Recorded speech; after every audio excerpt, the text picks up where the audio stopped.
দোস্ত আব্বু তো ওটা অসুস্থ, ওটা মেডিকেল ভর্তি ওটা। কি বলো যে ওটা কিভাবে কি? আর বলিস না, ওটা টাকা লাগবে, ওটা 5,000 ইমার্জেন্সি ওটা। এখন তো আমার কাছে তো ওরকম টাকা নাই বেটা, আর পরীক্ষার ফ্রি টাকা আছে বেটা। ওই আচ্ছা টাকা- দে না, আমি 10-15 এর ভিতরে দিয়ে দিব, দে না ভাই। তাহলে দিয়ে দিস ভাই, হ্যাঁ, আচ্ছা, নয়তো আমি পরীক্ষা দিতে পারবো না। আচ্ছা। ধর, আচ্ছা আর আমাকে আপডেট জানাইস। আচ্ছা ঠিক আছে, আমি যাই। হ্যাঁ ওকে ঠিক আছে, তাড়াতাড়ি যা। আচ্ছা। বেড়া, রিয়াদ আমার থেকে কিছুদিনের কথা বলে টাকা নিয়েছিল বুঝছস। ওকে টাকা দিছিলাম, ও বলছিল দিয়ে দে, পর আর দিচ্ছে না বেটা। কল দিয়ে দেখি যদি টাকাটা দেয় আর কি। এরে কে কল দিচ্ছে আবার? না, এরে কল দিচ্ছে। কাটি দিচ্ছে আবার। আবার কল দিচ্ছে। আচ্ছা, কলটা দৌড়ি। হ্যাঁ হ্যালো। হ্যাঁ ভাই, তুই তো টাকাটা নিলি, পরে তো আর কিছু বললেন। কল দিচ্ছি, কল ধরতেছস না। এই তো দিয়ে দিব টাকা, বাটা এতবার বল লাগে টাকার জন্য, দিয়ে দিব যা। দেখছো বেটা, এই কারণে বন্ধু বান্ধবের টাকা দিতে নাই।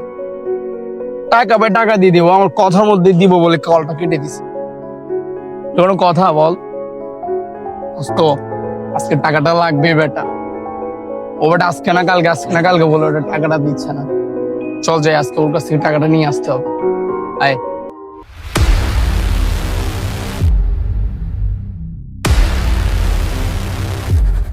বন্ধু হয়েছে তো কি হয়েছে বেটা, চল আজকে ওর থেকে যেমনি হোক টাকাটা নেবো। হ্যাঁ বল, আমারও বেটা অনেকদিন ধরে ঘুরে দিবে, আজকে টাকাটা লাগবে বেটা, চল।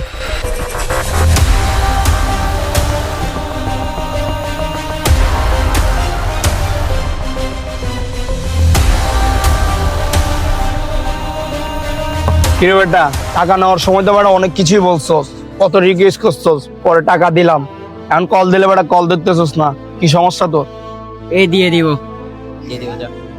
দিয়ে দিব কি ভাই? তোর তো আমি নেওয়ার সময় বললাম যে এটা আমার পরীক্ষার ফির টাকা, কালকে লাস্ট ডেট ভাই। এখন যদি আমি টাকাটা দিতে না পারি তাহলে কিভাবে পরীক্ষা দিব বল? আরে বেটা এক কথা বারবার বলতেছিস কেন বেটা? টাকা পাইলে দিয়ে দিব যা বেটা, গ্যার গ্যার করিস না, যা তো যা। বন্ধুরে, আমিও চাইলে তোর গায়ে হাত তুলতে পারতাম, তুই আমাকে বন্ধু না ভাবতে পারোস এ বলে কি আমিও তোকে বন্ধু ভাবি নাই? তোকে টাকা দিয়ে হেল্প করা এটা আমার জীবনের সবচেয়ে বড় ভুল ছিল। যদি তোর বিপদে আমি হেল্প না করতাম তাহলে হয়তো আজকে এভাবে তোর আর আমার বন্ধুত্বটা নষ্ট হতো না।